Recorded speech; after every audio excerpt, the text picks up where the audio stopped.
Welcome back, everyone, to LCS Challengers League. Game 1 between FlyQuest Challengers and AOE now in the books. That was some pretty fast and furious play coming from FlyQuest. Ryoma, of course, I want to know, what was your opinion on that match? I mean, it looks like a good draft by FlyQuest, I'd say. I think they have like champs that are really mobile, dealing with the Orianna, Xayah. They can outrange them really easy, even with Wukong engage.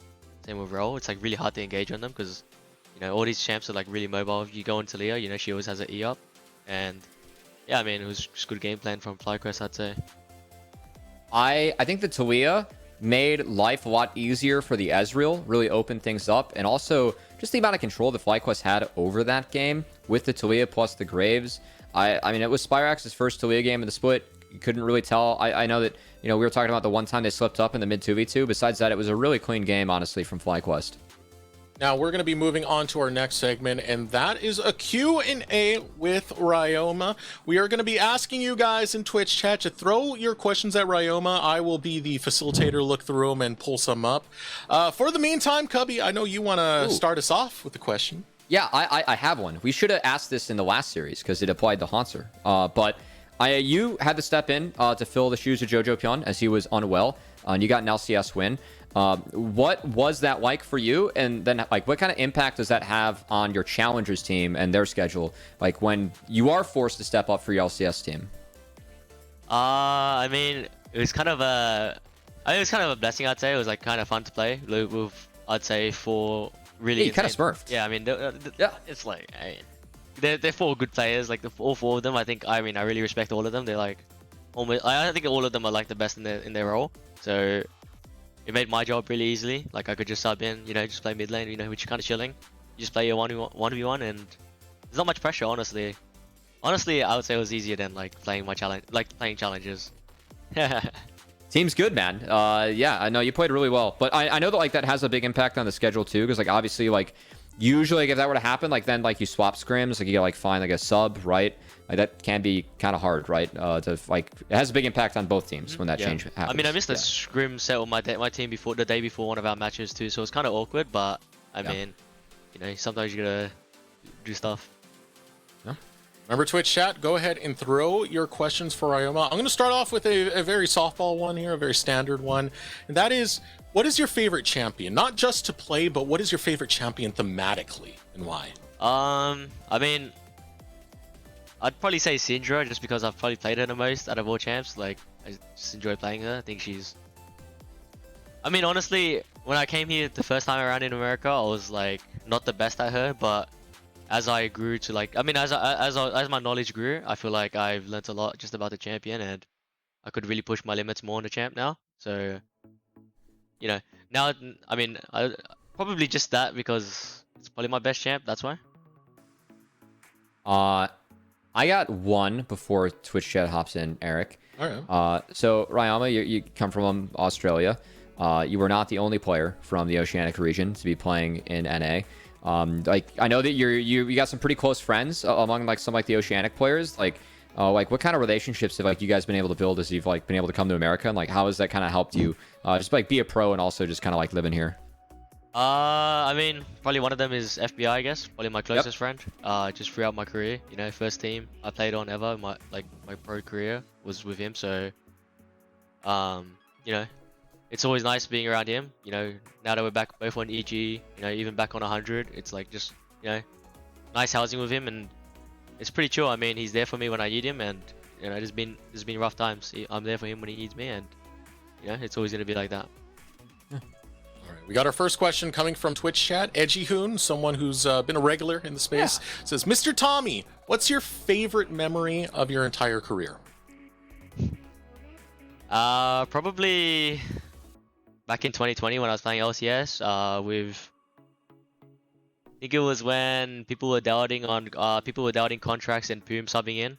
I think it was like our second week playing together, and we drafted like Camille Gallia, Olaf, and we were versing C9, and it was an undefeated C9, and we took the game off them, and yeah, I mean, it was just like, it was honestly really fun to play that series, because I mean, not the series, the game, because it was just we could take any fight, we could win, and beating C9 at that time was honestly a big achievement. Like, they were undefeated, and Spring Split they were completely dominant. I remember that because it was also Sweet Revenge for Contracts too. Yeah, exactly. And yeah, you guys absolutely ran that game. Yeah, I mean, Contracts was just running in with Galio, and even Someday was playing Camille. I think on our level 6 timing, he invaded like lava, and we just I think Camille you had Galio. Karma? Was it like Karma Bot too? Something like Yeah, that? I think so. Yeah, I mean, I think our draft was a bit better, and I think they were playing like Senna Wukong, but Yeah. they're kind of egoing, but you take those. All right, I don't mean to put any pressure on you, but Twitch chat is asking this, man, and it's got to come out here. If you can go on a candlelight dinner with any NACL caster, who would it be? What? Who is asking this in Twitch chat? It's Astronautilus DX. Oh, okay. Probably Cubby. I mean, we talk a lot That's fair. behind the scenes, so Let's go. It'll probably be Cubby. What kind of food are we grabbing? I don't know. I mean, I'm down for anything. Honestly, I'm not too picky. Ooh, Italian Your burgers? choice. Honestly, Italian sounds pretty good. Oh, okay. Hey, maybe we get a gang together and make Too that many happen. burgers when I came here. Honestly, too many burgers. Yeah. Oh, it's funny. I think Mir's going through the same thing right now. Yeah. He had a lot in Australia too, so Good for him. can't imagine when he get here. Oh, maybe we get a gang together, get some food done in the off season. That'd be fun. Yeah, what is your favorite food? I know Cubby's already suggesting Italian and all that, but don't let him drive you. True. Tell us. Favorite food? Probably like a steak, I'd say. It's always nice. I mean, I feel like you can't really go too wrong with it if you go to like a nice place. So Yeah. it's always something that's like kind of staple for me. Yeah. Sorry, I'm not an LCS caster, so I don't know if I can go to this to do the steak dinner. But You were on that stage, Cubby. Come on. I was a guest. I filmed. Yeah. It was fun. Good times. Congrats to two of our teammates who got to fill there this week too, Kangas and Josh. It was fun. Huge hats off over to them. They did a fantastic job. Let's move to our next question. Do you have any relations with JoJo? Do you see him as a rival at all? I mean, I did back in Academy. I mean, Yeah. I thought he was like the hardest person to verse when I was playing in Academy, and I was really shocked because I just came back from LCS and I was like, this kid's laning better than like pretty much most of the mid laners in LCS at that time. So I was really shocked that I was even getting that much practice, honestly. But I wouldn't say nowadays not too much, but I do watch his VODs. I do watch his like VODs when my team is scrimming and seeing how he plays a lot of the mid lane, seeing how aggressive he plays, because I think that's like one of his biggest strengths is how much he pushes his leads. Maybe it's a bit hard right now for him, but I'm sure they'll get over it, and I think they're gonna win it all, so no bias, but Hey, it'd be a fun run. They did so in spring. Same core. You never know. Let's get into our next one. Where'd it go? Okay, here it is. We got time for one or two more. We got time for one or two more. All right. Mr. Tommy, do you see yourself playing in the LCS anytime soon? I mean, I'm always striving for that. I feel like it's always something that it's always something like I'm working towards, honestly, like throughout my career. I'm always gonna like try to push there, like no matter how many times you get knocked down, you just keep going, like it doesn't matter. And even then, it's like when I did get back to LCS that one time on 100, it was like I got there and I kind of lost myself in a way because I didn't know what I wanted anymore, because my goal the whole time was to get back into LCS. But now it's more like I just want to be the best player I can be, and if LCS is on that path, then it's on that path, and as long as I'm working towards just being the best player I can be, then that's what matters in the end. Process versus results. That's what it's all about. All right, last question. This is a quick one. If you could bring any champ into pro meta, who would it be? Ooh. Has to be not viable right now. I mean, Lee Sin is kind of playable mid lane, but Okay. when Lee Sin was playable mid, that was like probably like the funnest meta I had when I was playing with 100A.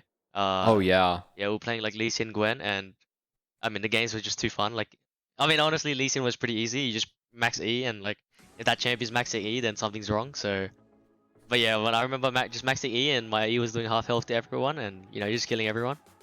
I remember you and Harry had nasty Lee Sins. Harry's Lee Sin was really good, which was that was very fun. And that Those Lee Sin. yeah, the O's Lee Sins. It's solo queue, man. You gotta fill over there. Oh, that's a good question. I'm gonna chip in here for me because it was played once this week. Always Anivia. This champion has a disgusting kit. There are some scenarios where she is just so busted OP, and I think that like it's very niche. But the wall, the slow field stun, like there are just some games where I feel like she just wins. I thought Dig actually had a good draft for her, and then they. I mean, honestly, when you bad. haven't played against that champion in a while, it's like really annoying to verse. It's like really obnoxious to verse sometimes. It's good in the Rise, good in the Tuia. You can sometimes Yeah, if you don't have enough sneak it range around. or hard engage, it's like kind of scary to verse for sure. Good in the Scion. My personal one is always going to be Diana. I love it when she's able to get into play. Diana. But as we do wrap up our segment, one more question, Tommy. Do you want to cast with us? You want to join us on the desk? I'll give it a shot, but I would say it's not much of a casting, but I'll give it a shot. Oh, I think we're gonna have a lot of fun this game. Yeah, and that does it for our segment because we got to get to the draft. Game number 2, AOE versus FlyQuest Challengers. All right, so right off the bat, we have same sides as last time. I think that we were kind of in agreement that FlyQuest, their comp was a little bit more difficult to pilot, but they piloted it really well. Are there any specific changes that you might be looking for out of AOE here, Ryoma? I mean, I think their mid 2v2 is a bit stronger. I mean, not stronger, sorry. I'd say their mid 2v2 might be their strength this series, just because I think, Gamsu kind of does his own thing in the one-on-one, and I think their bot lane is just trying to survive, like being honest, and scale.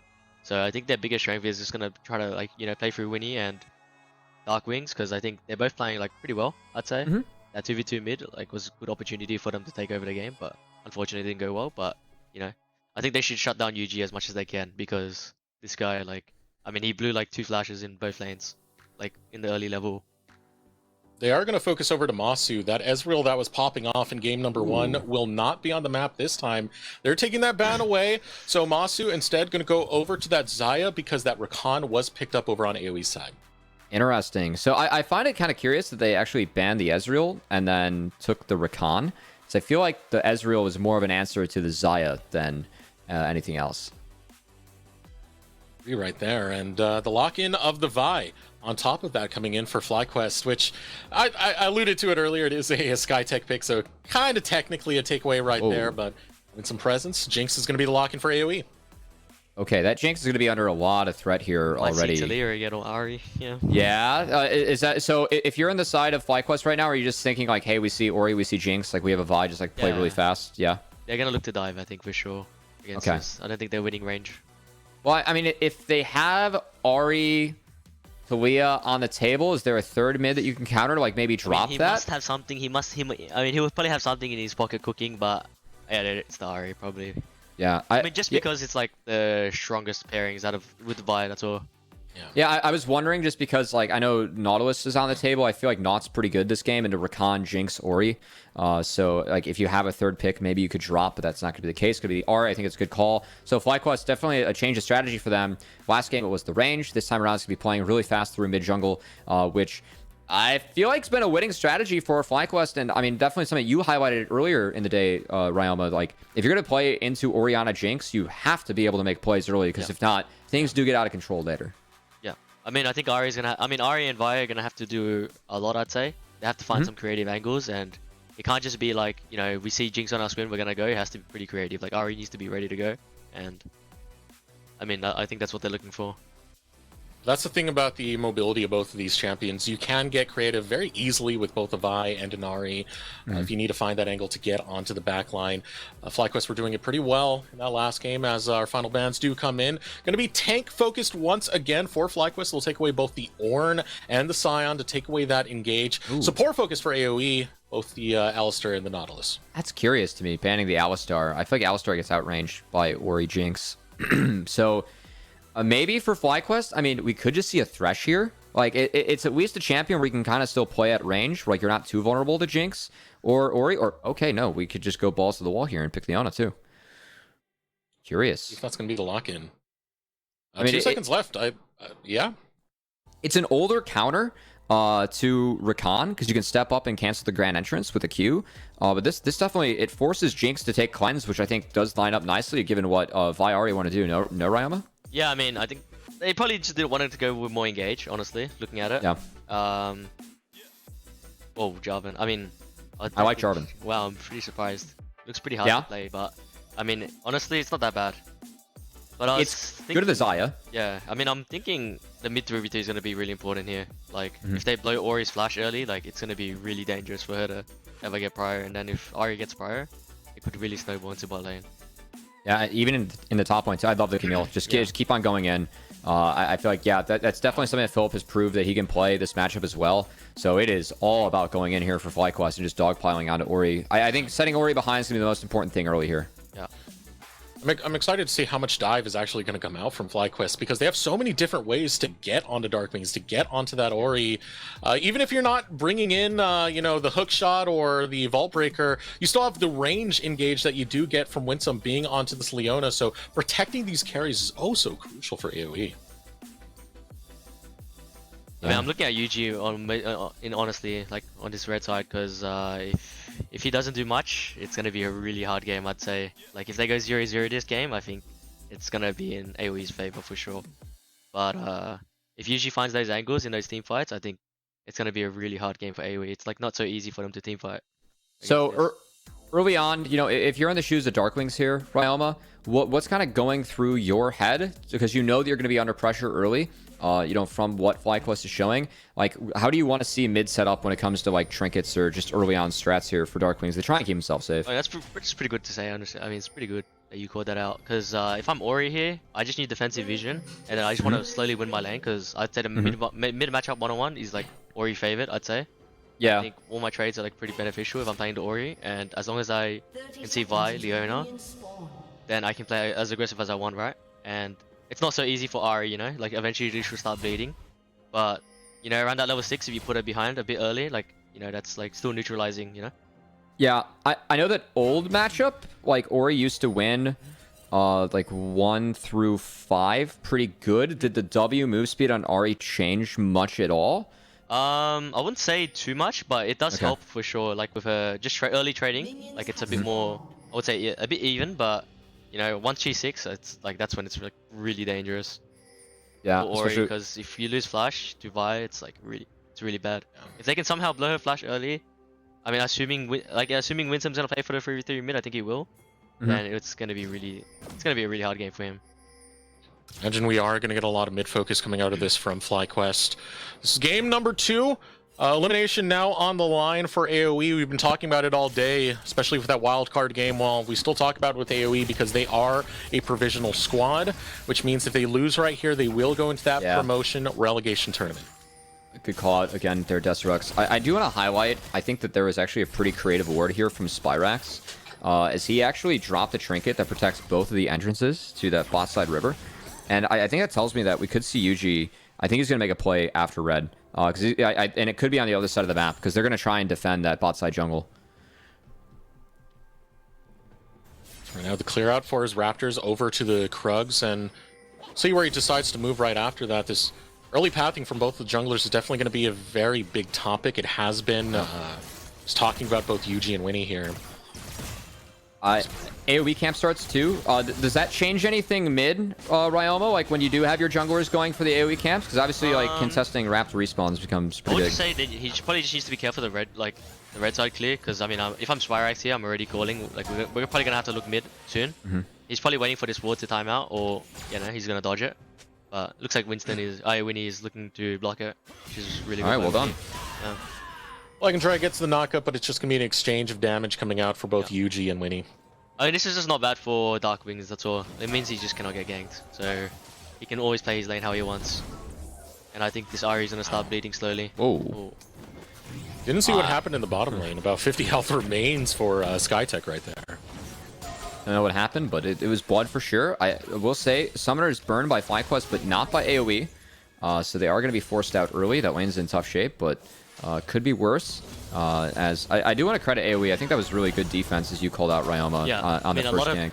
I mean, a lot of people get like kind of baited by the ramp ward nowadays just because of the junglers. Like you can just jump over walls. Sejuani, Vi, Jarvan, all those champs can jump over walls now. So it's pretty good play. We need to cover that one time. Give up some of his time to do that. Really nice combo there, actually, from Masu as he prepped the 2 feathers and found the auto from Winsome that landed the root. And man, one more feather would have been dead Skytech, but nope. Rakan's going to be able to sneak away. No blood from the Lovers duo on the other side, and looks like Yuji just returning to his camps. And also, each of our junglers here. Winnie's going to have to take the crab, but again, curious about the Raptor respawn, as we already have Skytech playing defense there. Yeah, that can catch you off guard. Being against Leona, especially not seeing one for a while, that passive really does stack up and really adds to the damage you can ramp in. And alongside a champion like the Xayah, it can be a little bit deceitful. Ooh. So, again, mid 3v3 being good, Ryoma. And important to note, Winnie's actually denying the Raptor respawn, which is spotted by FlyQuest. Things get interesting here. Be scary for Winnie, but we'll see. That flag's down. Caught by the Fault Breaker. Ooh, he's going to have to burn Flash, and he does. As Winsome tries to meet him with the Zenith Blade, but Winnie gets out. I mean, still not bad, though, by AOE, no, Ryoma? Like, I feel like they're actually doing all right in this early game. They just need to make sure Ori's game doesn't get ruined, honestly. Like, that's all. And it won't snowball into bot lane. And I mean, both supports, honestly, recognizing both this mid matchup's like really important. Yeah, I think it's been at least like pretty. I mean, game's going about to like where you scripted out or like kind of what we think so far. I think that's real credit to AOE on playing defense. I think they actually had a nice idea of how to protect the Ori, and Darkwing is going to get a much better first base here. I expect Darkwings to probably go for a tier, and is going to be basing with more gold. So well played here on the side of AOE. You know, I know we focused on Darkwings a lot, but I do want to revisit down into that bottom lane with Masu versus Lynx. Now, game number 1, Lynx did fall behind quite a bit, and Masu was able to pop off there. It seems like we are getting some level of zoning and wave control coming out from this duo of Winsome and Masu to try and get a repeat of what happened then. I think it's funny, though, like how both supports are still fogging. I think it really just plays into what you're saying, Ryan, about how important this mid is. I mean, it's only going to be a mid game. I think, just looking at it, they're gonna just try to snowball this mid into bot. Or Masu. Kind of similar to last game, but not like just through mid first. Well, at the moment, UG down to camp, so down a level. And might be able to find Winnie here as a little skirmish. We'll catch him out. You know, throw some fisticuffs, kick Winnie right outside of this jungle, and some good control over there, especially when you have priority over in this bottom lane, which is duking it out. Looking for the knock-up. Blade Caller will not get the root onto Skytech. All right, good call, Ryoma. You called it should be Dragon given that skirmish, and yeah, it's going to be going over to 3-4. Pretty good to get Dragons against this comp as well. Yeah, it's definitely going to help them speed the game up, and they took it early enough where Herald's still on the table. There it is again, that strong vision control that was set up by FlyQuest that allowed them the opportunity to set up these plays that resulted in the bot lane transition to Dragon. And I mean, props to UG. Like when you start topside camps, it does open up that window to like when you retake them on a pretty standard clear. Like you're going to be on the bot side about like where Dragon spawns. I think that UG did drop a couple camps along the way, but he's still found the chunk on the Winnie and opened up that play for the side of FlyQuest. So now we'll see if Spirax can transition some of that power to the top side of the map. Each of our teams is going to look at Herald now. And UG will have 6. Is there any target that you have in mind here? I do see that. Like, this Herald looks so hard for AOE, I think. I honestly wonder what they're going to do here. If I was AOE, I would want to make sure my Jinx just gets gold in the game. That's all. Okay. Just because I think this top side 3v3 might not be too easy now. Since they can blow up honestly anyone right now via Ahri and Leona. Yeah, it will be looks like Merc treads early here for Darkwings. I know this is pretty standard for Ori in the Cinder matchup. Is it the same theory with the Ahri? Just kind of decrease the length of the charm and see if you can get out. Yeah, I mean, I think he's just looking to survive, honestly. I think it's not that bad. He's gonna lose out on some damage with, you know, no Sworks, no CDR shoes, but he should be okay. That's a little awkward when he's spotted on the bot side of the map as Herald's spawning, and Phil prepped a really nice wave top, so it's gonna be started. And he did chase him pretty far. Looking to contest this. Yeah, I just don't know who Jarvan is gonna ulti this fight, that's all. Okay. It looks like FlyQuest are aware. Oh.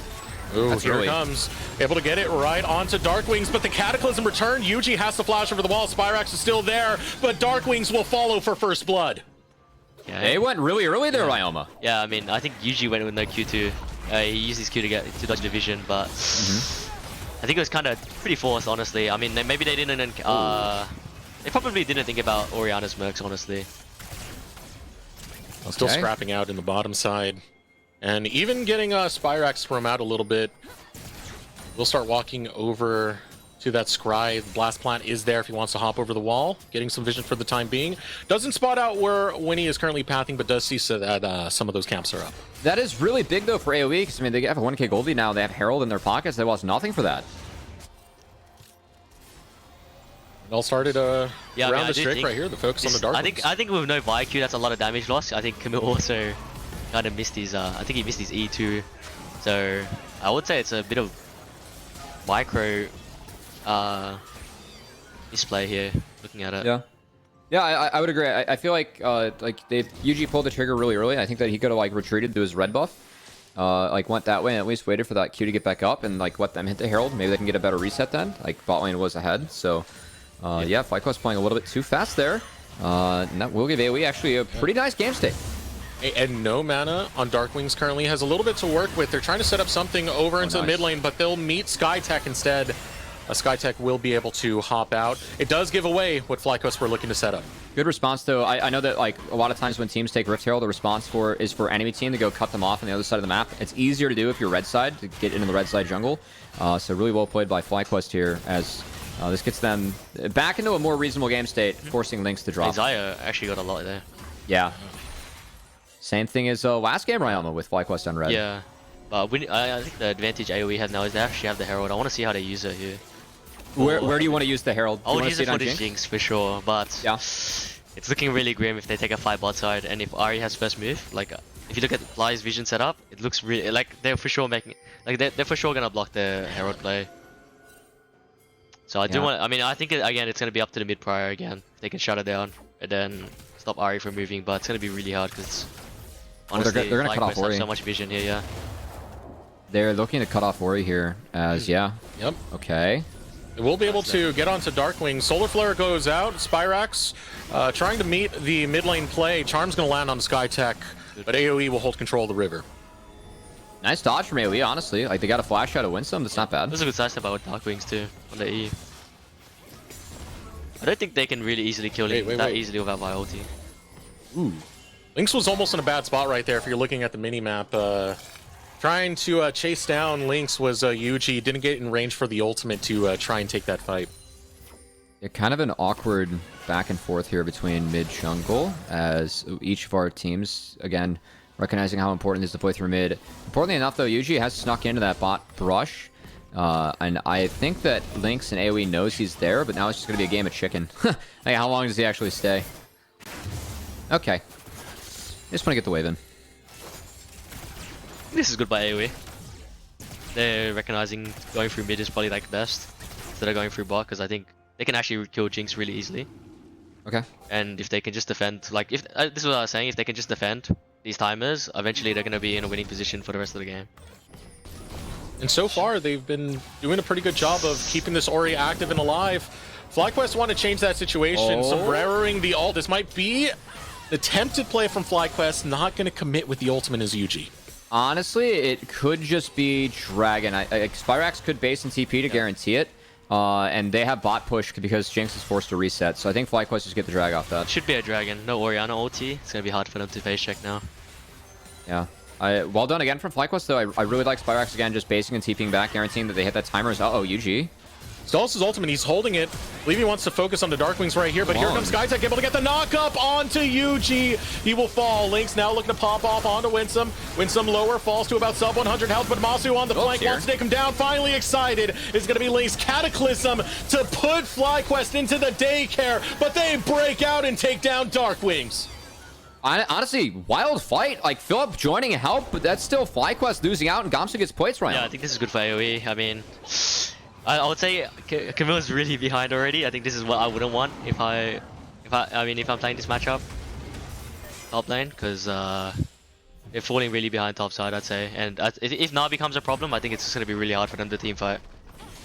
Yeah, also 3-1 on the Orianna now for Darkwings. Yeah. So that pick we were teasing that could, break the game as time goes on, already in really good shape. Honestly, I think they're doing a really good job of protecting Darkwings this game. I think they're always in like relatively close positions to protect him.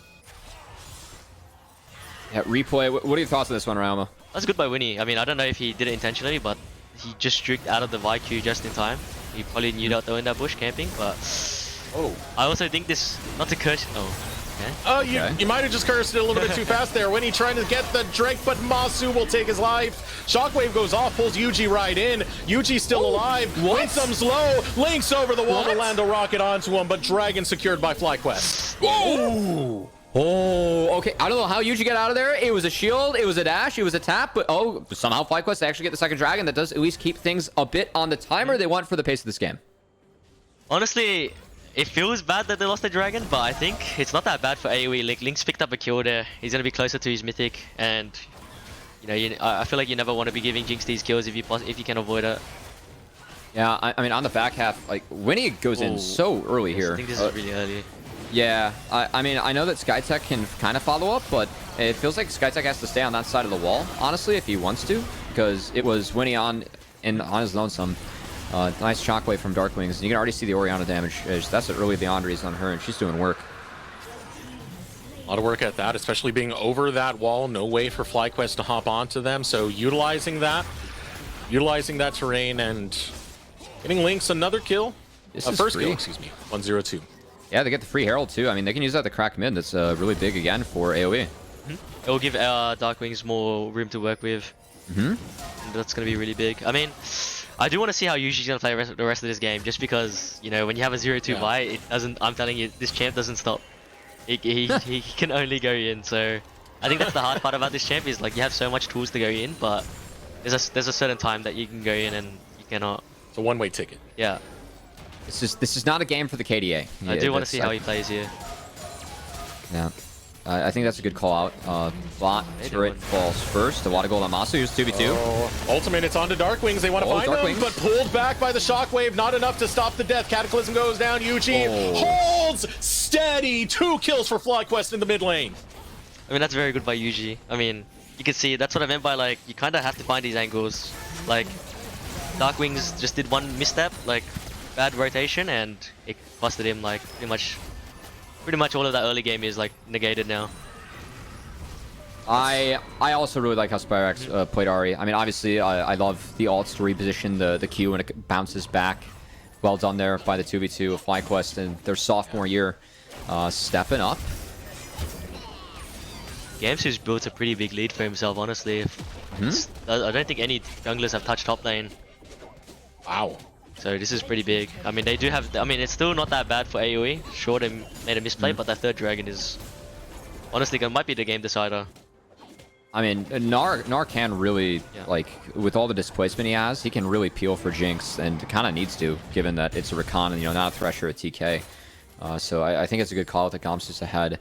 But again, I'm curious if we can fire up that mid jungle 2v2 if we can get another look at that, because we're not going to have any action here, hopefully, for another minute. It was really creative by Yuji. From yeah, what I kind of, I was gonna kind of ask for your thoughts on that, because I felt like Yuji, like, again, snuck into a pocket and found. Yeah, he's really like nice always play. constantly looking for these like pockets of vision and abusing that like little timing he has. I think he's like really creative. Those little timings really matter when you're playing like these champs like Ahri, Vi. Just because, I mean, as long as you can calculate the distance between Jarvan and Orianna, like, you can easily make the fast play. Darkwings is still going to be under threat for a while. That flash is down, and that's point-and-click CC that Yuji has. AOE are focusing over towards his top side where Masu is. Resources allocated from both teams. Winsome will take a trip over the wall with the Hex Flash, and that line's going to be drawn, but no one willing to cross. Now that this mid tower is broken, I think this Ahri is going to be looking for a lot of plays now. Oh, here we go. That's exactly it, Ryoma. Ooh, the charm landing right as the Meganar ultimate goes through. Oh, goodness, that was a hard one to say, but it's a killing spree coming out for Spirax. I was surprised that the Gnar ult actually found Spirax in the wall, too. I feel like that's where he might have been thrown off, but it's a response for Herald mid that at least will be mid outer taken, but another good play by that Unchained Ahri as Ryoma's highlighting. She's really strong right now. I think this is what you wanted to avoid the whole, like, kind of the whole game, yeah. Yeah. The Dragon's coming up now, and I think he should be in favor of FlyQuest if Ahri's ulti should be up by then. I mean, they can always, they can buy a little bit of time. I will say they don't really have zone control, like they can't buy space, so I actually like that FlyQuest are trying to at least get in here now, because they will have to seed this as time goes on. So Crab goes over to AoE, and oh wow, Philip actually TPing, that's going to force Lynx back, so at least they get mid-prio on this wave.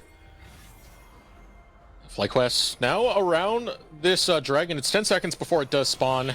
They do have some vision now set up. Not as strong as they've had it throughout the game thus far. AoE have been contending pretty well. But I do like Spirax. Mid lane is already trying to find an angle. That's spotted by a ward, but... Oh. Watch for Yuji. He's going to keep looking for Dark Wings. Wants to get that cease and desist onto the Orianna and stop that team fight potential. If you're Spirax here, are you looking to just just gonna camp be hiding forwards? Yeah. Even a chunk is good. It could change the fight, and if you had carry, it's even better. But even Charm a chunk goes on out. Winnie is like not bad. Does get it onto Winnie. This is like good so far. But they just need to watch out for this. Skytech? Oh, Skytech opts in. They're looking for Masu. Masu has to flash to get out of the Cataclysm. Winnie trying to chase him. Winsome's low. Shockwave goes off. It's not enough. Spirax takes one right back. And Yuji finds the marksman. Masu will eviscerate the rest of AOE. Skytech, the only one left to tell the tale. It was a good engage on the backside by AOE, but Spirax tore them to shreds, Ryoma. Yeah, I mean, I guess when you kind of feel pressured, you're gonna, especially with the Mega Nut timing out, like they're gonna feel really pressured to walk in and try to take as much space as they can. But unfortunately, like you can get collapsed on by both sides of the front flanks if you don't push them out properly. So Spirax was always holding the angle, and I think Philip had an angle too. So once your backline's open, like I don't think Lynx can really play if everyone goes too forward. Just watch it. If you keep your eyes on Lynx here, like it's like really hard for him to team fight here. I think just because he kind of knows he's running into a sandwich. Yeah, and they found Masu in the back half. It was a good chain, but he still gets the ult off. Like, they couldn't one-shot him. So maybe if Goms was able to chain the Mega, they one-shot him. But yeah, on the back half, you called it. I mean, AOE and Lynx, they're left on one side of the fight, and they got destroyed. That's the thing, right? The Cataclysm does work well into the Xayah, but Flash can get you out of that Cataclysm when the Feather Storm won't. So Masu still stays alive. Masu there, though, to recognize that all he needs to do is not die. Honestly, like, if he doesn't die, like, the fight's always going to be winning for them. Yeah, I mean, everyone jumping into Xayah. That's the Xayah comfort zone, right? Masu able to actually shine there, as the chain CC was a little bit wayward, not able to work out. And now AOE really on the back foot. As you said, Ryoma, that third dragon fight could decide this game, and FlyQuest is certainly leaning more their way. Spirax likely to be headed for a next item death cap. I assume you're a fan? Yeah, I mean, yeah. I think Spirax has a lot of agency now to look for a lot of plays now. He's like really strong. I don't think many people can, especially this Jarvan. If he face checks him, he could just lose half his health, maybe even 70% of it. Yeah, I don't think anyone can touch Spirax at this point.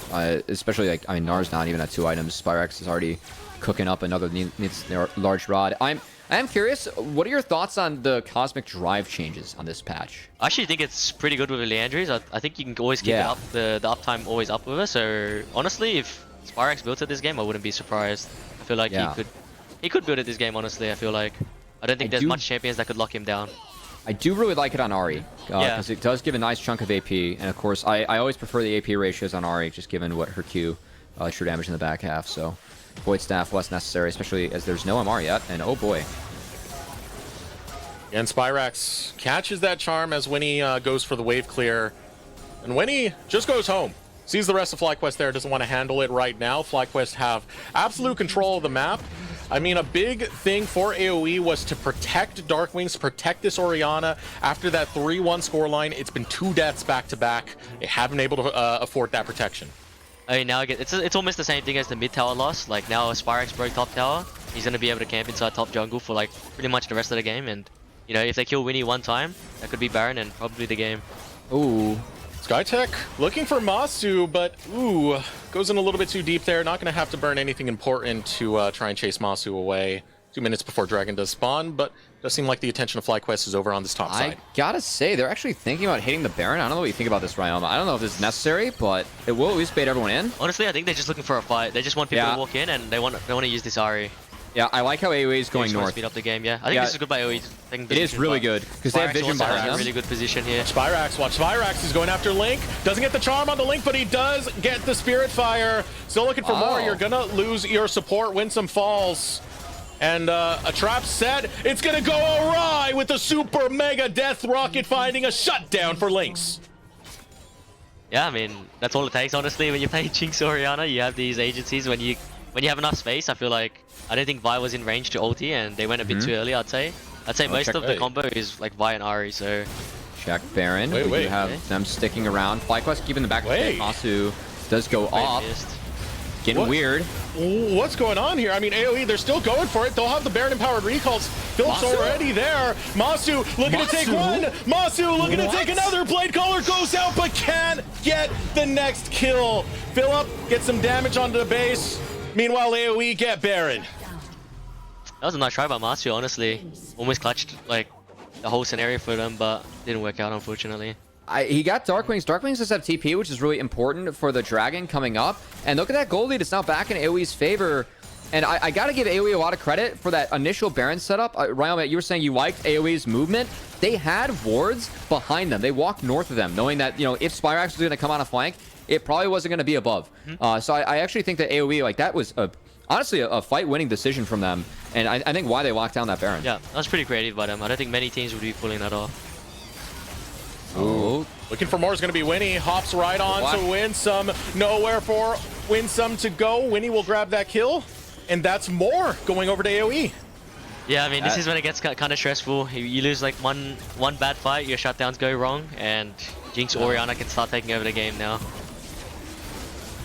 The space, the zone control, really big. And yeah, I mean, you can already see FlyQuest. I do like this TP from Spirax. I mean, he's going to have it up for both major objectives, and so he's just able to kind of fix up a wave and also just pull him off with the Baron. I think that's clever. But again, here, AoE, this is them walking north of the Vision, and this fight just, not everything connects here on the links, Ryoma. Yeah, I mean, honestly, I feel like, I mean, if he did hit everything on links, I think it probably would have ended up working out. But Yeah. I would still rather just play over UG. I think he's been making a lot of the plays, and when he sees the angle, I think they can all go. But it honestly felt like two different like pages there. Like I think two people were still hitting the Baron while they were turning, so it was kind of awkward. Yeah, the E flash on Leona also just not catching. The Jinx was tough, as now we get to see the Masu hero moment. The W on Xayah plus lethal tempo is definitely fun. Oh my. Maybe if he saves his flash to rip links, maybe. Honestly, it was kind of playable? close. I think. Yeah. I mean, it's hard call to make in these high pressure scenarios. Like when Ori uses Shockwave, you kind of want to just pressure ulti, even though he missed. I could see why he pressed it, but if he had ulti, I could honestly see him like having a better chance, maybe killing one or two more. I think maybe if he flashes north with the E rip instead of south, maybe he's able to find links in the back half. Yeah. But a good attempt from Masu is again. I mean, this is now a very interesting game. Yeah. And you can see how hard FlyQuest is pushing at the moment. They know this is like when their comp is still strong. Check out the elixir on Unless you Masu bought here. a red plot, yeah, I was gonna say like I mean they can feel the pressures on, right? They're like not gonna really outscale them, and I mean maybe Camille's outscaling, but this guy was set really far behind. I think from just laning phase, and I'm not sure what happened there, but they still have like the Camille scaling eventually, but it's gonna take him a while to get there, just because of. I mean, especially even losing bot inhib, he's not gonna get to farm that much. So, I mean, this looks good for AoE right now. Honestly, no Baron, and they have a bot inhib to farm. That's the thing. Gamsu's going to be farming down there for a while and doesn't have much pressure to do anything else really on the map because there's no neutrals to fight over. We still got 3 minutes before the next Drake, about the same time before Baron does come up. FlyQuest will still put their positioning around this mid lane, pivoting back and forth. Winnie might be looking for something more, but Yuji will Vault Breaker out. So both neutrals are spawning at the same time here, Ryoma. Do you think, I mean, with Soul Point being on the board for FlyQuest, like, obviously I think the Dragon takes Prio, but it's not the best soul in the world. Do you think we see any sniffs around Baron? Honestly, if I was on AoE, I mean, if I was AoE's team, I would want to match, just because I feel like I'm stronger 5v5 right now. As long as we match and find out where they are, it shouldn't be really that hard of a team fight. Like, I don't think Ari's really strong still, but I think, you know, Ori has stopwatches now, and like now Jinx can play her range and play relatively really safe. So the fight should be a bit easier as long as they match them, and you know, you never really want to walk into a setup like that has Ari hiding in fog, you know, or Leona hiding in fog, Camille. Okay. You kind of just want to match and just like try to find out where they are and hold. If you're FlyQuest, are you like looking then to bluff like where you're setting up almost so you can? Yeah, I mean honestly, I wouldn't be surprised if like AoE set up for Dragon here and FlyQuest go to Baron and try to bluff the Baron, try to pull it, and you know, have Ari hide, Leona hide, but you know, one misstep could just lose it all, honestly. Because this is when Jinx Orianna start really becoming like a big deal. They both have stopwatches too now, so yeah, 3 items on Jinx that's a problem. So yeah, you can see stopwatches being big too. I mean, that just takes away the target for Vi. It's pretty much everything you could really ask for AoE to be ready for this next fight, be ready for this next setup. Even their inhibitor has respawned a minute before that Baron does come up. Spirax fighting it out with Winnie. Demacian standard doesn't do too much to Winnie. Both of them just going to exchange health bars. I do like the pull here, though, by AOE to try and at least get Spirax's ult. I don't think it's going to lead to anything, but meanwhile. Looking for the Meganar. Wow, couldn't even get Meganar in time. Down to top laner is going to be AOE and FlyQuest. Wow. They're pressing the gas. It's a really good answer by Philip, honestly, looking for an angle on Gamsu when he knows they're all topside. That was really smart for something there. FlyQuest also gets a reset now. There'll be a hair late, but AOE feels like they're actually going to play. They're split on the reset. They kind of feel like Lynx is hanging around this mid wave. I don't know if he just doesn't have anything to buy. His inventory is pretty sweet right now. But that last play actually leads to Spirax finding a death cap. Darkwing still doesn't have one, so that is pretty significant as we get into this dragon fight, which of course is Soul. I think the biggest saving grace right there is Gamsu's death timer. Yeah, they wouldn't be able to get set up, unfortunately, and you know, when you Jinx Orianna, you just want to make sure you see everyone. So now Ari will have a position, or Camille will have a position. He even bought a stopwatch. So Ari's still inside. Yeah. Very interesting. Looks like he's going for a TP play, but I don't see any TP wards he's going for. He might. They have bot wave. That's about it. Yeah. Do you want to see how this plans out? Because now that they see Ari, like they can easily walk in and get set up. They could just be giving it and setting up for Baron. Wow. Taking a paycheck for the Baron here. Yeah, Wow, okay. You're 100% right, Ryoma, as AOE. They'll be able to get that second dragon to themselves, but the call right away for FlyQuest, they do have that vision established that you were talking about. One control ward only, but they are starting with the Baron. This. He hasn't found that control ward above him yet. That's actually really significant, but this is melted. Phillips actually is going on Winnie. They're going to burst it while he's there. Ultimatum's there. Winnie tries to hop over! Winnie steals the Baron and AOE! Look to take the fight! Philip gets chased by with the flag and strike. Here comes Gamsu, only lands it onto Spirax. Will be able to take the Foxfire to hop away, but here comes the re-engage by Skytech. Masu trying to clutch it out. Gamsu chases through onto Philip. Masu's bringing the noise. Masu's bringing the hurt, and he will go from the Wi-Fi wizard to local legend Masu. Oh my god, Masu just won the game with that stopwatch, I think, Ryoma. What a crazy series of events. I mean, Masu's been playing pretty well. I mean, when he's brought into these team fights, I think he's been playing really well. He's pretty... I mean, the timing on when he's pulling back these feathers is like really impressive, honestly. Alright, this is bonkers. So Winnie has like 1 inch in the pit and actually uses that to somehow snag the Baron before he gets yoinked back in. An absolute hero play. And then the fight gets crazy, and the stopwatch from Masu was so clutch here because he gets out of all the follow-up coming out from Skytech and Darkwings. Look at the follow-up. Yeah, goes golden. That was a flash. Oh, in the shockwave that Masu just misses. Huge. This stopwatch is really high value. I think he stopwatched like 3 different ultis or 2 different ultis. Oh my god. Fortunately, the Rakan missed his W when he went in, but you know, when these high pressure scenarios happen, like kind of feel the pressure. Oh my god, this guy's a rookie. That this was guy's a rookie, Cubby. That was bonkers. Masu, though, like that was like the only way they could win that fight too, and he found that angle. That was absolutely ridiculous. He has GA now. Jinx sprinting towards the GA as well. As I mean, this game on a nice edge now, like 32 minutes in. I mean, Masu is doing ridiculous things. Like this is. I mean, again, it's wild to me, like when Unforgiven, when they won their interview, they said, we're looking out for FlyQuest.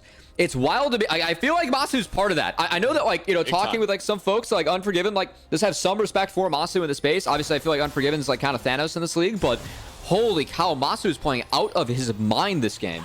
I mean, not even this game. I think both games he's been playing really well. Absolutely. He's given the chance to play well.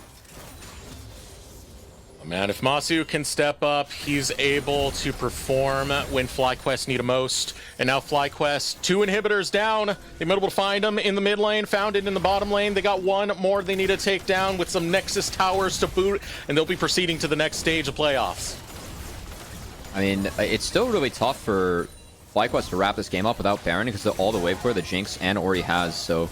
again, kind of what Ryan was saying about the strength of these 2 champs. Honestly, 1 misstep still could still cost them the game. Like, Oh, and they might have found that misstep. AOE, they get a pick on to win some. Yuji's trying to run out. Charm goes, but there's a charm returned onto Yuji. And it's back-to-back kills being found by AOE. Super Mega Death Rocket lands in the Demacian Standard. Plants a flag that waves for AOE. I fear Jinx Ori still runs the league. As like Ryoma, welcome to the Caster Curse booth, man. You just got your first one. You said one bad misstep. There it was from FlyQuest. Well played. Already a veteran of the craft. Very much respect that. As oh boy, I mean Darkwing's, him and Lynx are gonna have so much gold now. Lynx is gonna have LDR now for this last fight. That's gonna be critical. Yeah.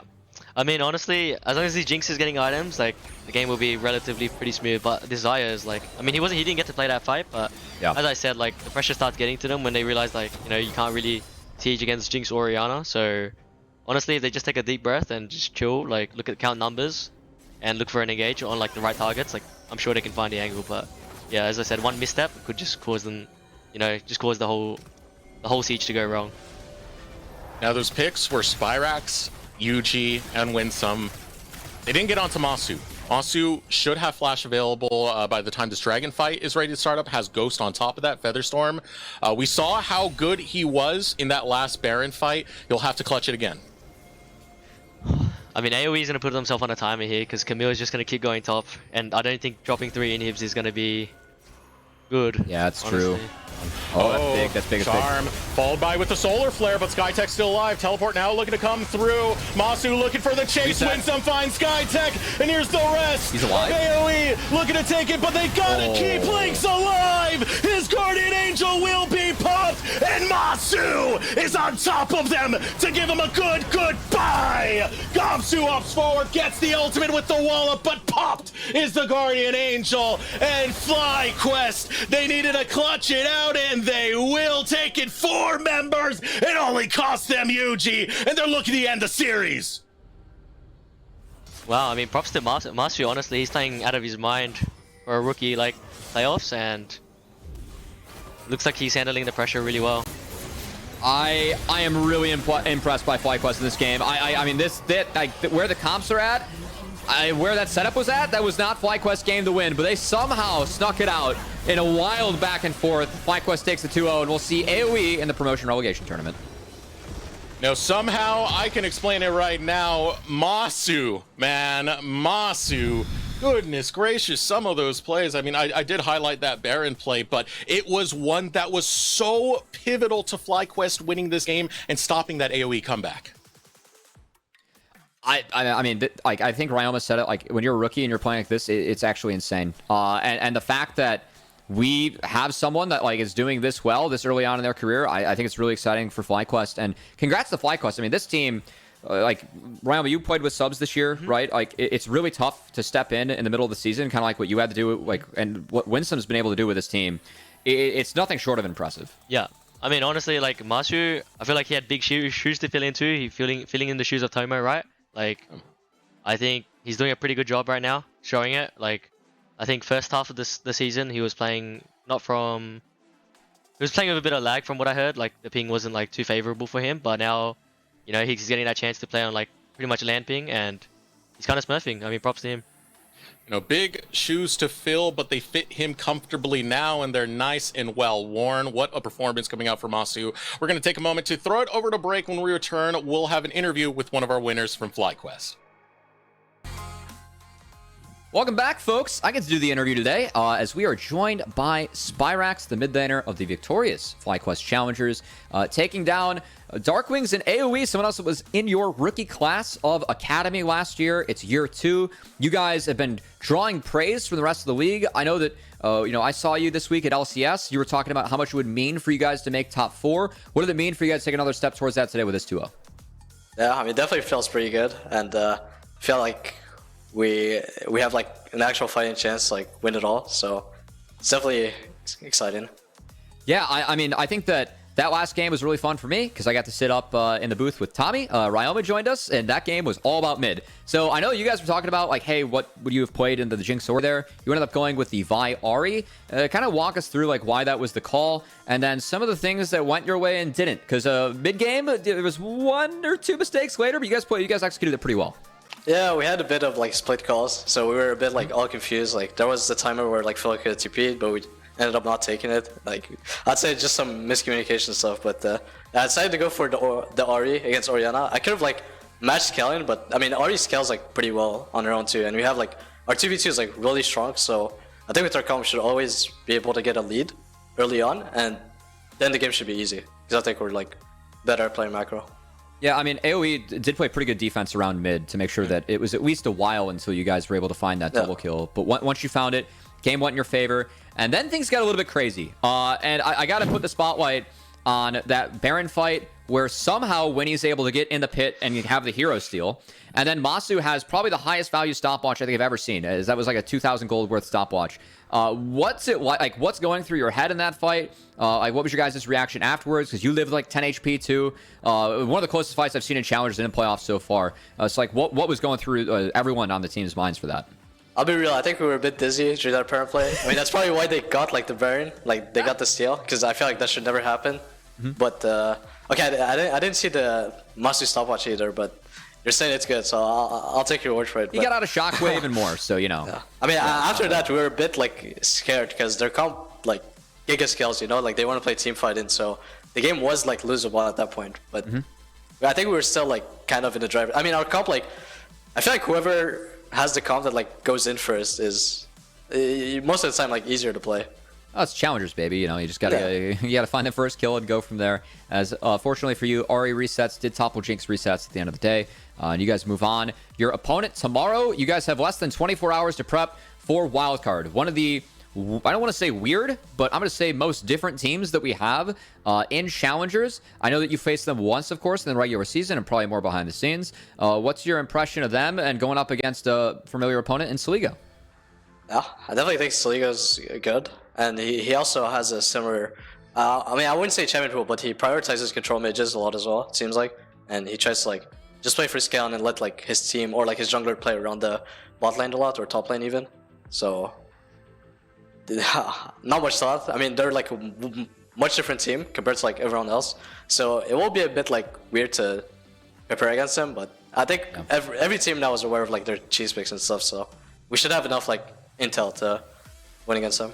Yeah, well, you guys are a best of 3 and a best of 5 away from securing that coveted top 4 position that I know is a big step for you in your career, as you took 5th, 6th in spring last year, and I believe a 7th, 8th in summer, and a couple of really competitive events. So hopefully we get to see more of you in the interviews along with your teammates in the next couple of days. And before I let you go, do you have, if you guys make top 4, do you have like any special meals planned? You know, any like a team treat coming up here?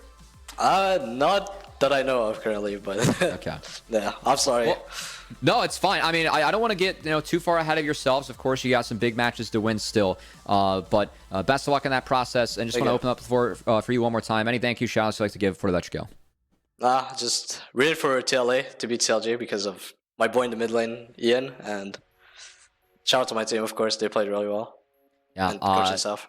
It is TLC up 1-0, so we will be rating that stream afterwards. And love to hear the Maryville shout-outs, of course. I know that place is near and dear to both your hearts, and you guys really push each other behind the scenes to get better, too. So I'm going to let you go, so you can go watch that series and go prep for tomorrow. Best of luck, Spirax, and congrats on the 2-0 today. Thank you.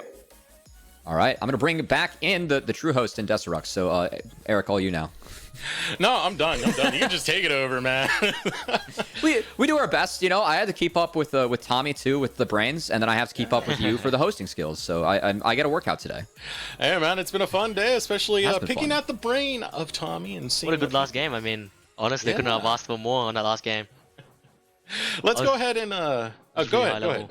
I mean, honestly, like when I called the 3v3, I thought it was like really surprising how well both teams were playing. I mean, when the pressure gets to them, like everyone starts like, working a bit. I mean, brains just start working a bit harder, and like I was really surprised. But yeah, Masu ended up being carry at the end. But you kind of it is what it is when you have Jinx versus 1v1 in the bot lane after. No, I think it's a good highlight because I know that we're about to go to the bracket here. And of course, we do have to say goodbye to AOE, who do find themselves in the promotion relegation tournament. And I think that is a good shout out because based on what we saw from AOE, honestly, in those 2 games, I think FlyQuest is a really tough opponent. And I very much favor them going into wildcard tomorrow. I don't want to draw AOE in the promo relegation tournament. This was a team that we looked at and said, this team's built to not be relegated. And they did play good League of Legends today, even if it wasn't 0-2. That was a hell of a last game as well. So I appreciate the fact you shouted that one out. Yeah, I mean, honestly, shout out to Winnie. I thought he was like playing pretty well. Like when he covered those mid ganks, I thought they were playing around that mid. Both junglers were giving up camps, and both junglers were protecting one another. And in the end, like sure, FlyQuest maybe had an advantage, but still good things to look at when you're AOE, honestly. And I just got to say, what a surprise in comparison to the start of the season to see Fear and Wildcard still in it and doing a lot of work. You know, shout out to our provisional teams, the top two who were still able to make it out. They had great performances during the regular season. Fear seems like a squad that's scaling, so I'm very excited to watch that C9C versus Fear match. I think our upper bracket is going to have a lot of bangers, but of course, Wildcard versus FlyQuest Challengers, it's going to be a lot of fun to watch once we get there. Finishing up our last game of the day, we'll be on path to LCS, that is Team Liquid Challengers versus CLG Challengers, so you're not going to want to miss that. That's going to be our final lower bracket match of the day. We'll get another elimination over there. Currently, Team Liquid 1-0 up. But for the broadcast, anything you want to say, Cubby? Yeah, I was just going to say thanks to Ryoma for joining us, and just want to open the floor up to you, man. Anything that you want to say or shout out before we head over there and raid the stream? No, honestly, my pleasure. It was fun being on cast, and you know, just fun analyzing the game with you guys, fun Q&A. But you know, I guess all that stuff aside, I think you know, to my fans, like, you know, it was a rough season. I had to come in halfway in, and you know, next season I'm looking to do more. Like, I'm honestly gonna look to make sure our team has a better like record at the end of the day. I'm gonna make sure I'll do everything I can to make sure we can be at the top again. And you know, I mean, honestly, I don't find it kind of acceptable, but I'll do what I can now for next split, and hopefully looking to win it all at the end. That's good to hear. Good head on your shoulders, and I'm looking forward to the next chapter that you have, Ryoma. Thank you. So thank you so much for joining us, man. Yeah, man, this is really fun. Really fun. To pick out your brain, to hear what you have to say, but now it's about time to close out. So for the broadcast, my name has been Desrooks. That has been Cubby, and a big thank you, of course, to Ryoma for showing up, and Evil Geniuses for letting us have him for just the day. But be sure to tune in to Path to LCS. We're going to go rate that right now.